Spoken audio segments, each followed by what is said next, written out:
Գելափի վերջին սոցիոլոգիական հարցումները վկայում են, որ Ամերիկան երկու մասի է բաժանվել։ Թրամփի պաշտոնակալությունից հետո հանրապետականների շրջանում ապագայի նկատմամբ վստահությունը հասել է պատմական առավելագույնի։ Դեմոկրատների մոտ պատկերը լրիվ հակառակն է, նրանց սպասումները գրեթե հասել են նվազագույն շեմին։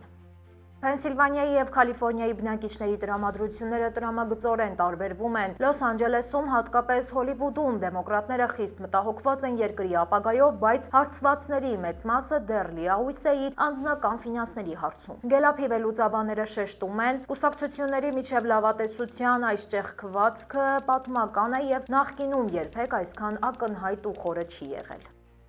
Հակառակ կուսակցական բևեռացմանը ազգային ինքնավստահության որոշակի վերադարձ է նկատվում տնտեսական տիրույթում։ Զեկույցում նշվում է, որ ամերիկացիները միշտ հակված են եղել հավատալ ավելի լավ վաղվա օրվան եւ այսօրվա տվյալները պարզապես վերահաստատում են այդ ավանդական հույսը։ Այժմ այն մասին, թե ինչ ենք պատմելու վայրկյաններ անց։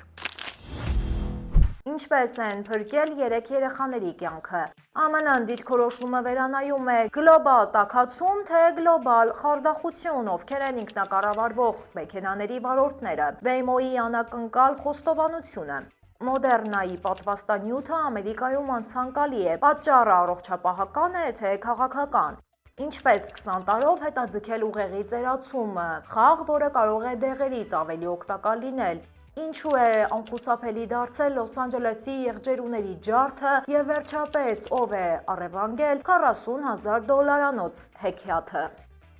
Այսքանը մեր թողարկման առաջին մասում, երկրորդ հատվածում սպասեք Մանու Հարությունյանին շատ հետաքրքիր տեղեկություններով։ Հայերը Ամերիկայում, սա է օրվա թեման, որ նահանգներն են հայերի թվով առաջատարները եւ որ նահանգներում ենք կարող հայերին մատների վրա հաշվել։ Հատկապես երբ են ավելի շատ հայեր եկել ԱՄՆ։ Սրանք այս թողարկման վիճակագրական բաժնում ներառված թեմաների մի մասն են միայն։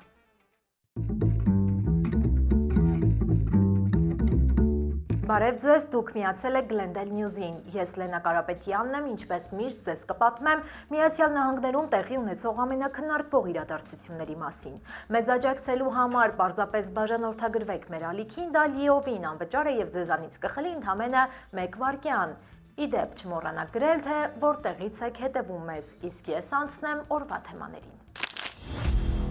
84-ամյա Նենսի Գաթրիի անհետացման գործում նոր շրջադարձ կա։ FBI-ը հրապարակել է անվտանգության նոր լուսանկարներ ու տեսանյութեր, որոնք առնչվում են հայտնի Today-ի հաղորդավար Սավաննա Գաթրիի մոր անհետացմանը։ 4 պատկերներում երևում է ձեռնոցներով ու դիմակով մի անձ, ով ուսապարկով մոտենում է Գաթրիի տանը։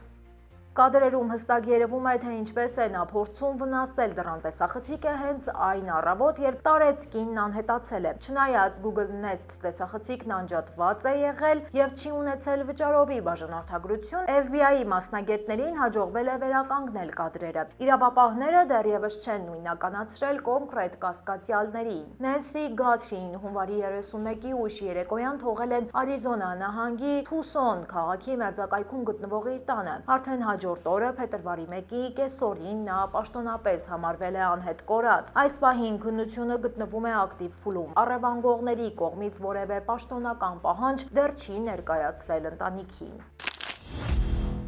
Սան Ֆերնանդո հովտում իրավապահներին հաջողվել է ողջ եւ առողջ գտնել առևանգված 3 երեխաներին։ Ամեն ինչ սկսվել էր Չինո քաղաքից, երբ 32-ամյա Ջոզեֆ Բրաուները վերցրել էր իր երեխաներին եւ սպառնացել վնասել նրանց։ Երկուշաբթի երեկոյան հայտարարվեց երեխաների առևանգման տագնապ։ Շուտով Լոս Անջելեսի ոստիկանության վարչության ուղղաթիռը Սան Ֆերնանդոյում նկատեց կասկածյալի մեքենան, ինչն էլ հուշեց երեխաների գտնվելու վայրը։ Ոստիկանները երեխաներին գտել են Սան Ֆերնանդոյի տներից մեկում 7-րդ փողոցի վրա։ Բարեբախտաբար նրանք անվնաս էին եւ շուտով վերամիավորվեցին իրենց մոր հետ։ Ինչպես նշում են պաշտոնյաները, երեխաները հայտնաբերվել են առանց վնասվածքների։ Հայրը հայտնաբերման պահին տանը չէր, ավելի ուշ նա ինքնակամ ներկայացել է իրավապահ մարմիններին։ Առևանգիչ հորն այժմ առաջադրվել են լուրջ մեղադրանքներ հանցավոր սպառնալիքների, երեխաներին վտանգի ենթարկելու եւ երեխաների առևանգման հոդվածներով։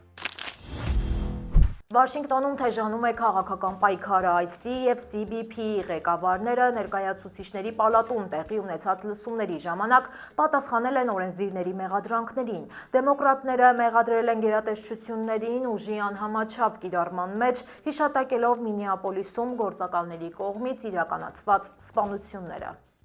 Հանրապետականները շեշտը դրել են դաշնային իրավապահների դեմ աճող հարձակումների և սպառնալիքների վրա։ Հանձնաժողովի նախագահը կոչ է արել իրականացնել ամբողջական և անկողմնակալ հետաքննություն, բայց միաժամանակ նախազգուշացրել է, որ ներքին անվտանգության նախարարության ֆինանսավորման դադարեցումը կվտանգի Ամերիկայի անվտանգությունը։ Թրամփի նախագահության առաջին տարում իրականացվել է 379,000 ձերբակալություն, իսկ ավելի քան 475,000 մարդ արտաքսվել է երկրից։ Լուծումների ընթացքում ցուցադրվել են տեսանյութեր, որտեղ երևում է արցունքաբեր գազի և պղպեղի շիթի կիրառումը քաղաքացիների նկատմամբ։ Դեմոկրատները սպառնում են դեմ քվեարկել բյուջեին, եթե քաղաքականությունը չփոխվի, ինչը կարող է հանգեցնել նոր շաթդաունի։ Լոս Անջելեսը ընդդեմ IC քաղաքապետը հրահանգ է ստորագրել, որով արգելում է IC գործակալներին օգտագործել քաղաքին պատկանող կամ վերահսկվող որևէ գույք կամ տարածք։ Այս որոշումը նպատակ ունի պաշտպանել բնակիչներին շարունակվող ստուգայցերից։ Դեռ ավելին, նոր հրահանգը նաև տուգանքներ է սահմանում այն մասնավոր սեփականատերերի համար, ովքեր թույլ կտան օգտագործել իրենց տարածքները ներգաղթի դեմ պայքարի նպատակով։ Բոլոր քաղաքային կապալառուները պարտավոր են գրավոր հայտնել DHS-ի հետ ունեցած իրենց բոլոր պայմանագրերի մասին։ Լոս Անջելեսում իրավիճակը մնում է լարված, ցույցերը տարածվում են նաև հարևան Օրանժ շրջանում։ Քաղաքապետը շեշտել է, որ քաղաքի վճռականությունը ներգաղթյալներին պաշտպանելու հարցում մնում է հաստատուն։ Հաստատուն չի մնում գլոբալ տաքացմանը վերաբերող պաշտոնական գնահատականները։ Շրջակա միջավայրի պահպանության գործակալությունը պաշտոնապես չեղարկում է 2009 թվականի վտանգավոր եզրակացությունը։ Սրանով վերանում է ջերմոցային գազերը և մեքենաների շահագործումը սահմանափակող իրավական հիմքը, զգալիորեն նվազեցնելով տրանսպորտային միջոցների ինքնարժեքը։ Մինչդեռ բնական պաշարների պաշտպանության խորհրդի ղեկավարը սա համարում է ամենամեծ հարձակումը կլիմայական ճգնաժամը լուծելու լիազորությունների վրա։ Նա մատնանշում է Թեքսասում և Քարոլինայում տեղի ունեցած աղետալի ջրհեղեղները, Լոս Անջելեսի տարածքում բռնկված հրդեհներն ու անոմալ շոքերը որպես կլիմայական փոփոխությունների հետևանք։ Ակնկալվում է, որ այս որոշումը կհանգեցնի երկարատև դատական քաշքշուկների։ Այնուհանդերձ EPA-ը մտադիր է վերացնել նաև էլեկտրակայանների և մեթանի արտանետումների ստանդարտները, ազատելով հանածո վառելիքի ընկերություններին տարիներ տևող սահմանափակումներից և խթանելով տնտեսական աճը։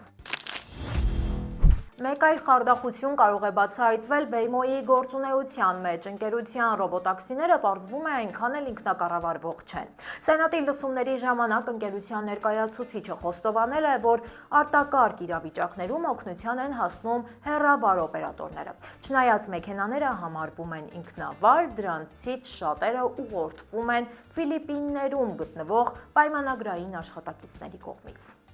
Իրավիճակը սրվեց հատկապես Լոս Անջելեսում տեղի ունեցած միջադեպից հետո։ Սանտա Մոնիկա թաղամասում մեքենան հարվածել էր երեխայի, իսկ էքոփարքում կայանված մի քանի մեքենաների։ Ընկերությունը պարզաբանել է, որ օպերատորները տրամադրում են միայն իրական ժամանակում համատեքստային ուղղորդում, բայց հեռակա կարգով չեն վարում մեքենան։ Հակառակ այս խնդիրներին Waymo-ն հավաքել է ևս $16 միլիարդ, հասնելով 126 միլիարդի շուկայական արժեքի։ Google-ի մայր ընկերությունը Alphabet-ը ծրագրում է ծառայությունն ընդլայնել Կալիֆոռնիայից և Թեքսասից դուրս հասնելով մինչև Լոնդոն և Տոկիո։ Ներկայումս այն շաբաթական իրականացնում է ավելի քան 400,000 ուղևորություն, դառնալով ռոբոտաքսիների արագ ընդլայնվող շուկայի անվիճելի առաջատարը։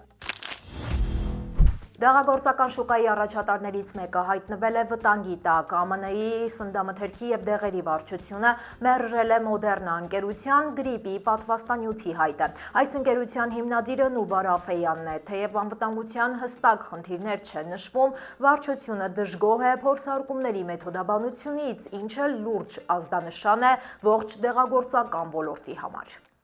Մոդեռնայի ղեկավարը նշել է, որ դա հակասում է նախկին պայմանավորվածություններին, ըստ ընկերության տվյալների, իրենց նոր պատվաստանյութը 26.6%-ով ավելի արդյունավետ է եղել ստանդարտ տարբերակներից։ Փոխարեն առողջապահության նախարարը պատվաստանյութերն անվանել է երբևէ ստեղծված ամենամահաբեր պատվաստանյութը։ Մինչ ԱՄՆ-ում գործընթացը դանդաղում է, Եվրամիության, Կանադայի եւ Ավստրալիայի կարգավորողները արդեն ընդունում են Մոդեռնայի հայտը։ Հակառակ գիտական տվյալներին, որոնք փաստում են պատվաստանյութերի անվտանգությունը, քաղաքական նոր կուրսը կասկածի տակ է դնում դրանց կիրառումը երկրի ողջ տարածքում։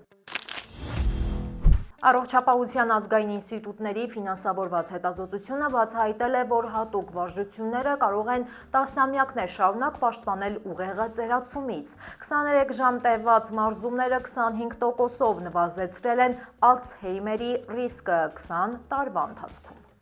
Սա ուղեղի երկարատև փոփոխությունների ամենահամոզիչ ապացույցն է, որն իրականացվել է շուրջ 3000 կամավորների մասնակցությամբ։ Այն համարվում է երբևէ անցկացված ամենաերկարատև եւ լայնածավալ գիտական փորձարկումներից մեկը։ Ի տարբերություն այլ խաղերի, այս մեթոդը մարզում է տեսողական տեղեկատվության արագ մշակումը։ Վարժությունն այսօր հասանելի է Brain HQ հարթակում կրկնակի որոշում անվամբ։ Մասնագետներն այն խորհուրդ են տալիս հատկապես 65 անձանց, թեև այն ավելի վաղ սկսելը նույնպես կարող է օգտակար լինել։ Սա ստեղծում է ճանաչողական պաշար, ինչը թույլ է տալիս ուղեղին դիմադրել թուլամտությանը։ Ծրագիրն ինքնաշխատ կերպով հարմարվում է օգտատիրոջ արագությանը։ Մասնագետները նշում են, որ նմանատիպ մարզումները օգնում են ուղեղին մնալ երիտասարդ եւ ճկուն։ Ծերացման դեմ իրենց բանաձևն ունեն բուդդայական վանականները, նրանց խումբը ավարտեց իր 15 շաբաթյա խաղաղության ուխտագնացությունը Թեքսասից հասնելով Վաշինգտոն։ Նրանց ուղեկցում էր փրկված Շուն Ալոկան, իսկ ճանապարհին հավաքված բազմությունն ու սոցցանցերի հետևորդները հիանում էին նրանց երթով։ Այս ուխտագնացությունը դարձել է միասնության յուրօրինակ խորհրդանիշ, որը համախմբել է մարդկանց ամբողջ երթուղու երկայնքով։ Վանականների հանդարտ քայլերն ու ներքին խաղաղությունը հակադրվում են ժամանակակից աղմկոտ կյանքին, հիշեցնելով հոգևոր արժեքների կայունության մասին։ Նրանց գալուստը Վաշինգտոն ավարտեց մի երկար ճանապարհ, որը ըստ ականատեսների հատուկ նշանակություն ուներ համազգային բուժման համար։ Բիչվուդ քենյոնում տեղի է ունեցել անհավանական կողոպուտ, որը ցնցել է տեղի արվեստագետներին։ Հայտնի տիկնիկավար Ջեքի Սմուքիի մոտ $40,000 արժողությամբ ձեռագործ տիկնիկներն ու բեմական պարագաները գողացել են հենց իր բնակարանի դիմացից։ Գողացված թանկարժեք իրերի թվում են Դիլի աշխարհը, հանրահայտ վեբ սերիալի եւ թատերական շոուի համար պատրաստված բարդ տիկնիկները, կոստյումները, կեղծամներն ու երաժշտական գործիքները։ Լոս Անջելեսի ոստիկանությունը արդեն ընդունել է հաղորդումը եւ հետաքննում է միջադեպը։ Հակառակ այս հարվածին Սմուքը մտադիր չէ չեղարկել փետրվարի 22-ին Լոս Անջելեսի Dynasty Typewriter թատրոնում նախատեսված ներկայացումը։ Այժմ տարբեր երկրների արվեստագետներ պատրաստակամություն են հայտնել օգնելու վերականգնել թալանված հեքիաթային աշխարհը։ Այժմ եկեք տեղափոխվենք մեր Facebook-յան էջ, որտեղ ունենք հրապարակումներ, որոնք վստահ եմ, որ կհետաքրքրեն ձեզ։ Համացանցի աստղ է դարձել ԱՄՆ-ից մի պատանի իր անշահախնդիր բարության ակտով։ Վտանգելով սեփական կյանքը, նա փոքրիկ նավակով մտել է Սառցակալած լիճը խեղդվող շանը փրկելու համար։ Տարածված կադրերում երևում է, որ նա հաջողությամբ է իրականացրել իր մտադրությունը։